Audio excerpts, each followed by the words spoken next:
Well, it's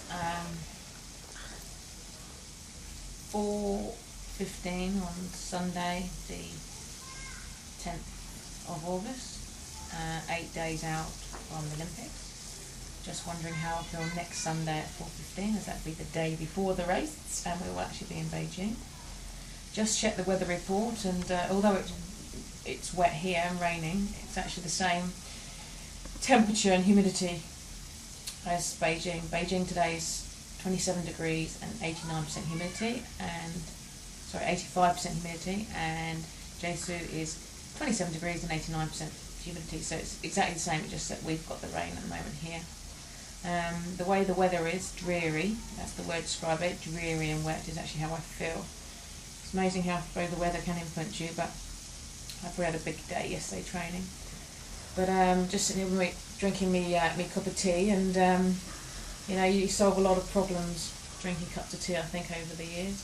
And I was just thinking that a year ago, I obviously qualified for the Olympics, and I was saying, like, just think, a year's time on August the 19th, we can start having babies. And that was going to be the goal. It was like the Olympics, who cares, because I'm going to retire afterwards. But to be honest, I've had such a good year, and training's going well, racing's going well, and I've been enjoying it, that I won't be making babies on Tuesday. I would like to keep going because I've been enjoying it so much, and age is only a number, it doesn't mean anything, and I still feel as strong and as fit as my young Kiwi teammates or the other girls out there racing on next Monday. So so I'm going to keep going, and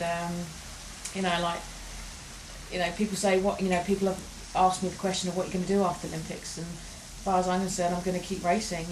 It's only one race. I know I've been working up for this one race and putting all my eggs in one basket, but at the end of the day, it is only one race. And I've been talking to Stephen, and we're thinking about going to race in Macau, which is China, on the 30th, because I think that what's going to happen after the Olympics, that just puts more pressure on me. So we're making plans of what to do after the Olympics. I'd like to go to race Macau on the 30th, and then over to England, obviously for my sister's wedding, and then France World Cup. But another World Cup's been cancelled, which is really frustrating, because I love racing, and I have not raced much this year because of the Olympics, which I want to be in the best shape I can be. But at the end of the day, I'm doing quite well in the world rankings as well, and having another race cancelled is not helping my point situation, because you have to have 8 races, and it's your 8 best races that count. Well, I've only got 4 at the moment.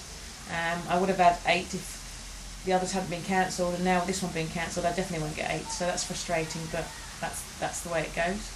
So so it's weird, because, as I say, I was thinking about starting to make babies on Tuesday next week, but I'm not anymore, because I want to keep going. And I've got to be honest, I am 37, and although that's a number, there's going to be a day when my body is going to slow up, but it's not slowing up at the moment, so I'm not prepared to stop until my body says, nope, Sam, that's it. You can't go anymore. And I think also as well, just drinking my cup of tea, I think also it's like, last time I came to the Olympics, I wanted to win, but I was in no way the shape or the condition I was in now, and I think about it now, and I was thinking, like, I was not even mentally prepared. I just wanted to win. I didn't mentally I wasn't in the right state either. And when I watched the opening ceremony on Friday, I couldn't help but think there was a lot of athletes there that are just going for the experience, that are just going there to be part of the Olympics. And hey, who wouldn't? I openly admit, in Athens, I was there to be part of it and to be one of those people to make the numbers up. But this year it's different. I'm not here to make the numbers up. I'm here to do a job, and I want to do it. But watching the opening ceremony, it still didn't really feel that I'm in the Olympics, or the Olympics was happening, I suppose, because we weren't actually there.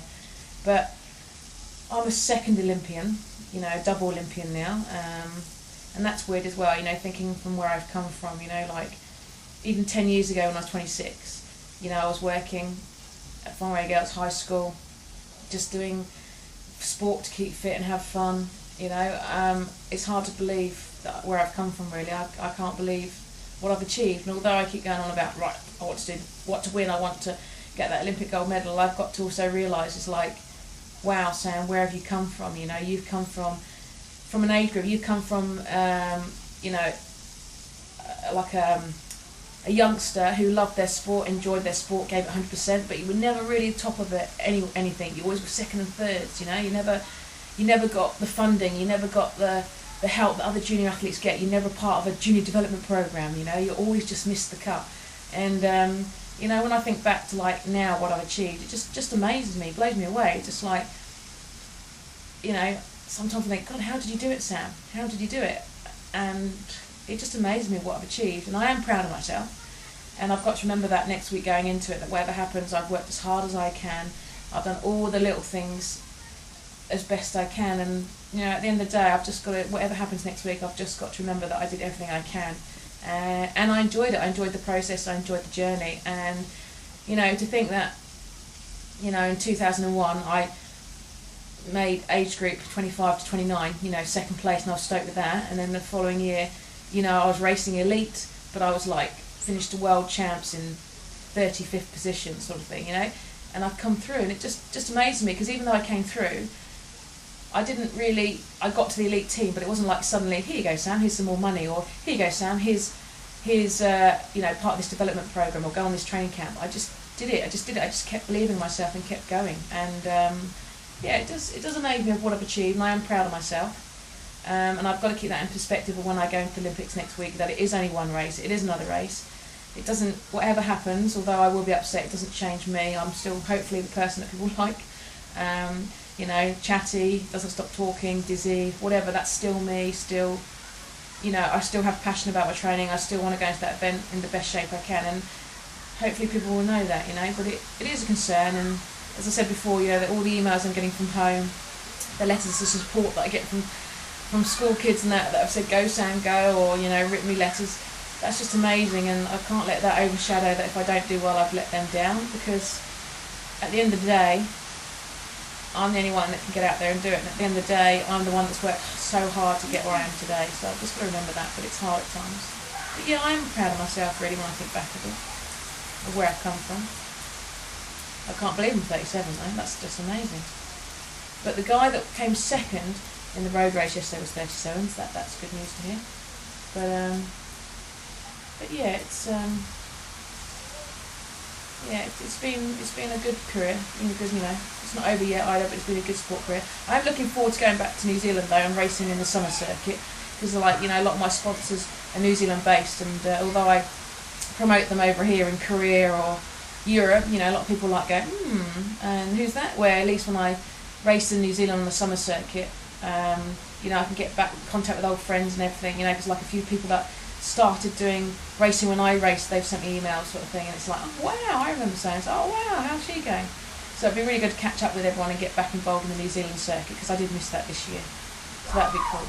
And yeah, and also to promote my sponsors, it'd be really good to really say thank you to them also. Yeah, but no, I'm really pleased with what I've achieved, and I'm really pleased with where I'm heading, and I just hope next Monday will be a happy day. But if not, you know me, I'll beat myself up, evaluate the race, and then I'm back into it. I'll be back even more determined to achieve my goals. 2012 Olympics would suit me better in London because it's cooler, it's colder. But we'll think about that after next year. If I get faster next year, then hey, who knows. But no, it's all been good, and I suppose the basic way, I've enjoyed it and I've enjoyed the process, so I can't complain. Whatever happens next Monday, I've enjoyed the journey and I've given it everything. And I can safely say that I've given it everything. Sometimes, yeah, when I finished training I felt sick, but I have done everything I can, so that's all I can do really. So, here's a cup of tea. Shame I haven't got a slice of cake, but perhaps next Tuesday I can have a slice of cake with a cup of tea.